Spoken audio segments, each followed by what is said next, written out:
Hello, hello. Welcome to After the Show. I'm your host, Crystal Vilkaitis, and this is where we just go a little deeper on something that was discussed in this week's episode with my interview and with my guest. And this week we had Liz with Sweet Bay, and it was just a sweet conversation. I really enjoyed talking to her. So I hope that you had the opportunity to listen to that episode.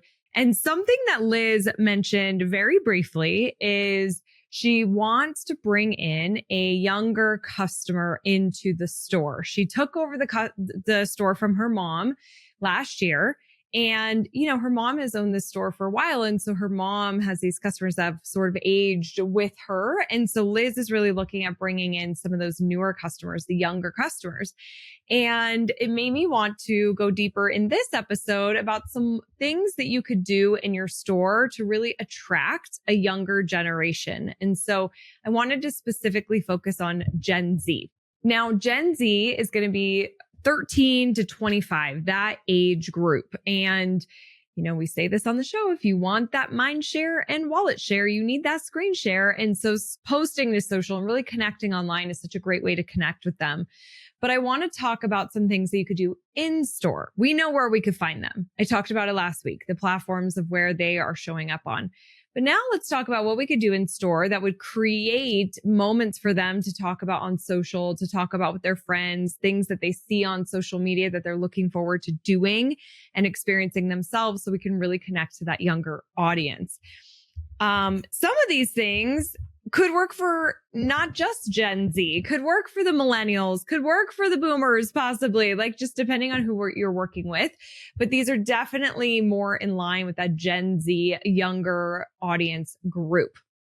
And before I dive into this list of 5, I actually just got off of a webinar with the National Retail Federation where they had a couple of small businesses on talking about tariffs, the very, very popular word that's happening in the retail industry right now. And I do want to know from you, I'm thinking about doing a bonus tariffs episode that would probably air in a couple of weeks. The challenge with tariffs right now is they're changing so much.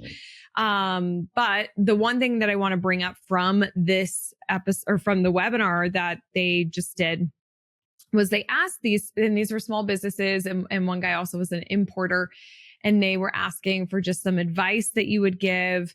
And one of the people on the panel who has a pet store, but she also, she sells pet food, gifts, apparel, a lot like home items, just a lot of different items. And she said to make a place for customers to go, make it a party. Their events calendar is packed. She said a place where customers can forget. And there is that escapism. I think that people do want to escape. The world feels heavy. There's a lot of headlines. There's a lot of change. Change is hard for people.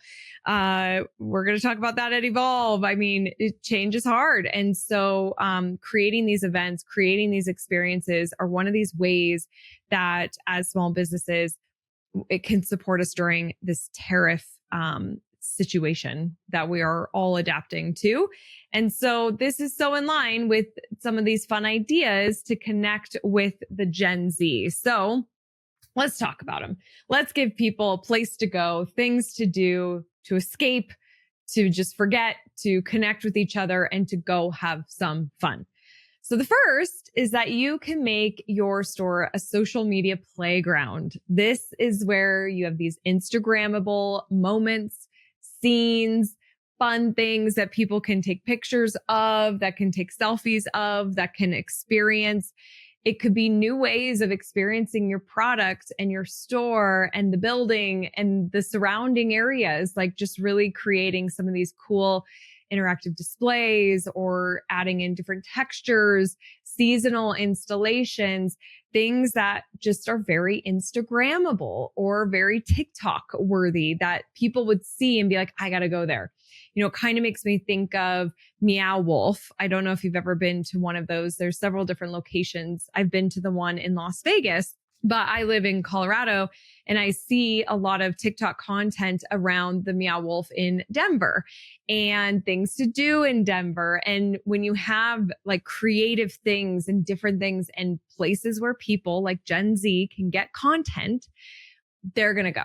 And so this is a way to really engage with your store, and just keep in mind, they might come to be a part of this social media playground and not actually purchase anything. The thing is that we're building the relationship. Then maybe they come again. Then maybe they come another time when they do really need that thing that you sell.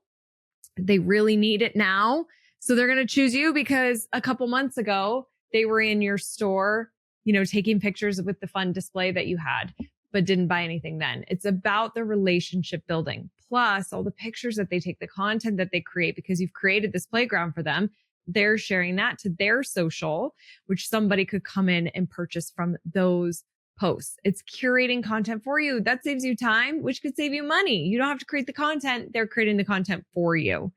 So they really love experiences. They like creating the content. They think this way. And it's just great free marketing for you. The next is creating a limited time drop, the drop culture, where you are doing things that you're bundling or new products. You have drops that are coming. So you have to subscribe to our list or to our email, to our text to be the first to know about the drops.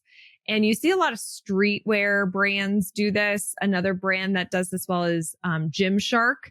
Gymshark does a lot of great things, right, with their social media and with their website. And they do these drops where they will have, like, at this day, at this time, we're dropping new products. And the first people to know about it are on our list. And they often will sell out because it's exclusive, it's limited, it's new, it's fresh. And people just feel special because they're on the drop list.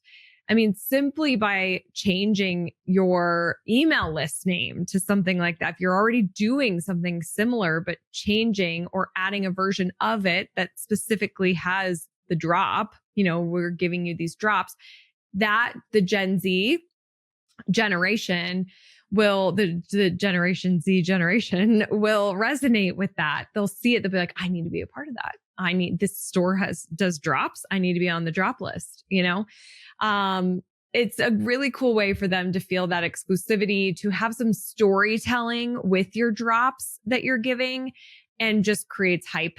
And then hype goes really well with social media. They go hand in hand. So I think that's a really smart idea. The third idea is to host unexpected hyper local events. And so this is like these TikTokable moments, these fun things that people can do that you're promoting ahead of time. Silent discos are fun, I think, for all generations, but the Gen Z like stuff like that, or a DJ pet parade. I don't know if I talked about this on my show or not, but it was after my wedding, a few weeks after my wedding. So maybe October of last year, I had brunch with a friend in Fort Collins, and we just walked around the main, like downtown area after breakfast, and we're bombarded. Oh yeah, because it's around Halloween, bombarded by a corgi parade.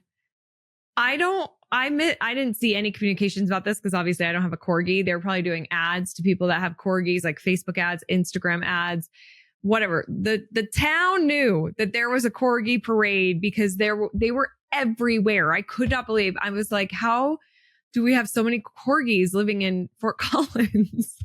It was so weird. I'm not kidding. There were like hundreds of corgis, and they were all dressed up because it was Halloween, and they just walked them. They just walked them around. It was just a parade. It was so, and of course I took video. I still have the video. I posted it.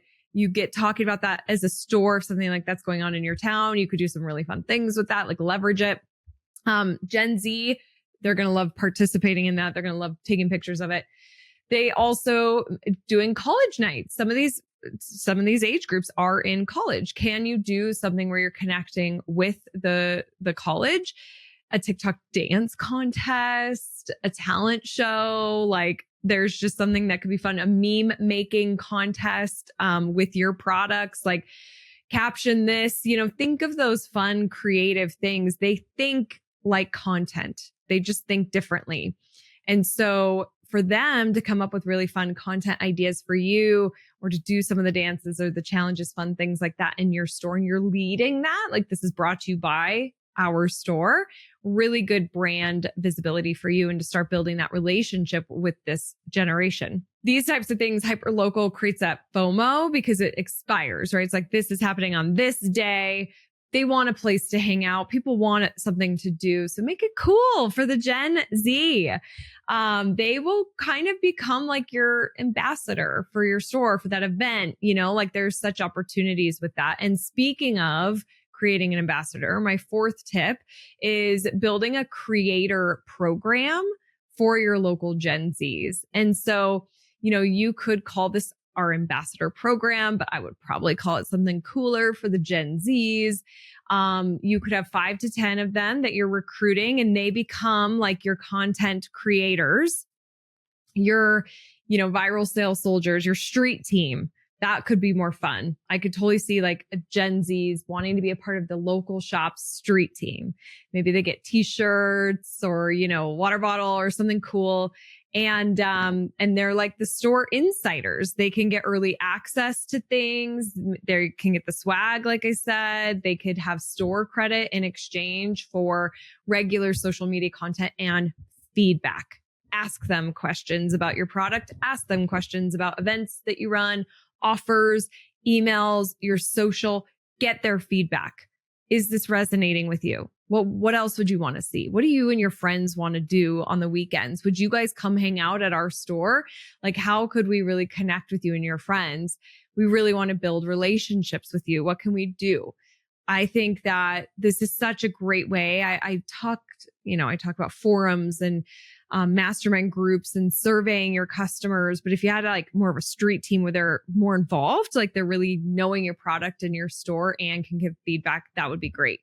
The reality is that when we're seeing ourselves, our peers in the content, it's more relatable. And so it tends to perform better. That can also save you the time and energy trying to create all the social media content yourself. So this could be a really great exchange and to where they're really doing the talking for you. But again, like make it feel cool. Like it's a club, behind the scenes perks. They might have like a secret Slack account or Discord. They're probably working off a Discord. If that's confusing for you, keep it simple. It can even just be like, an easy group or text chain or WhatsApp or whatever. There's Telegram is another one, I think. So there's some options and apps for you. Voxer is another one as far as like where you could host these conversations with them. But this is a great idea. And actually, it really makes me think about Sephora. They have their squad. They've got like the Sephora squad, I think is what the name of it is. And every year they invite 50 new squad members in. It was either last year or the beginning of this year. I think it was last year, 2024. They had 16,000 people enter to be a part of the squad. And those 50 people, they hand select. These are beauty experts, they're influencers, but they also pick people who don't have big accounts, but could have a really good insight on something because they get feedback, but they're also creating accounts and being influencers for them. So there's really something to that with this Gen Z audience. And then finally, you can gamify the in-store experience, creating a scavenger hunt, a digital punch card where maybe they have to scan some codes in order to enter to win, having a reward system with QR codes for finding the hidden treasures. It could be based off of loyalty, but I think it needs to be more gamified. Like they're finding things with their phone and they're scanning in order to unlock something. You could be hiding Easter eggs in your content or within the store. Taylor Swift is a master of this. I'm not a Swiftie, so I don't follow all the Easter eggs, but I observe the content on TikTok because I watch from a marketing curious mind. Like she's just a very good marketer and knows how to engage her community. And she's got a big Gen Z following and they like those Easter eggs. What is the meaning of that? Secret codes, mysteries, puzzles, little hidden things that if you know. They want to be in the club. They want to be the ones like they have curious minds and they want to pick up on these hidden things. And so those can be in store, but they can also be on your social media or be on your website to attract the Gen Z. Make shopping fun and curious and what's the next Easter egg we're going to get? Like I just think that there could be really some really fun opportunities to engage. And then if that takes off, now we're going viral. They're sharing their posts. Their friends are doing it. Friends from other states are doing it. You're picked up in the local news. You're picked up on some online magazine about how innovative you are and connecting with Gen Zs. Like there's just so many ripples that can actually come from any of these 5 tips. So those are some of the ways for you to really connect with the younger audience. And I think for most of us, we should be looking at that and thinking that way. As we're getting older, how are we still appealing to the younger audience to stay relevant to them? And it is a different audience. They resonate with different things. They relate to different things. And so providing things for different age groups within your store to cater to the different types of customers you have, I think is really smart and really creates a resilient retailer. So I hope that you found this episode helpful. And I just hope you're hanging in there too. I know that there's a lot going on in our world. I mentioned tariffs at the very beginning, and this webinar actually felt very sad. It's kind of hard to go to a sad webinar and then record some content, but I'm hopeful in the sense that everything's changing. Like I love change. So I work really well from a change perspective, and riding the wave and coming up. Like change creates innovation and new ideas and opportunities. So I'm really looking at the world through that lens. But I know that it's a challenging time and there's a lot of unknowns. And this episode will come out in a couple of weeks. Who knows what's going on in just 2 weeks? But hopefully you're just hanging in there. I just want you to know I'm here for you. And we had some announcements that recently came out. So I hope you're connected with us on social media so you can go check those out too. And I'm here for you and I'm rooting for your success. I'll see you on the next episode. Have a great week ahead. Bye. Thank you so much for listening to the Rooted in Retail podcast. It means the world to me to have you here. If you find value in this show and you listen on an iPhone, if you could leave a review on the Apple Podcast app, that would be amazing. And if you watch YouTube, if you're a YouTube subscriber, we film this. And so if you rather watch the show, you can also do that over on YouTube. Again, thank you for listening, and I'll see you on the next episode.